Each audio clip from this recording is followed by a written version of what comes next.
welcome to my mini vlog. Ito pa yung araw na pumunta kami sa Abong-Abong. O, diba? Laki ng mukha ko dyan. Sa baba kasi ang camera. Ayan. Mag-mini vlog muna tayo. Ayan ang aking partner. Nasa unahan.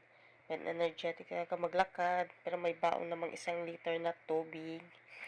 Kasi sobrang init ng panahon. Kailangan natin ng tubig para hindi tayo ma-dehydrate.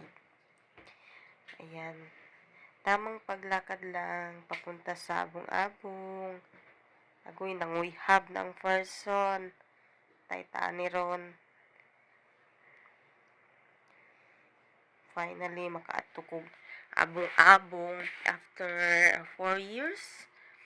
Ako'y adto-adto ng Abong-Abong. Nag-start ang pandemic. Hanggang sa nagka-work ako, busy na sa work. So, this year, I decided to go with my partner. Ayan, andito na kami sa daan. Nasa kalahati na itong paglalakad namin eh.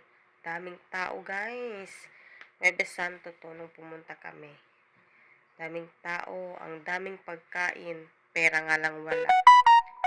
Sige lang, importante nakapunta sa Abong-Abong ang mga person. Yan. Nakikita niyo ba yun? Yun ang pupuntahan natin. Hanggang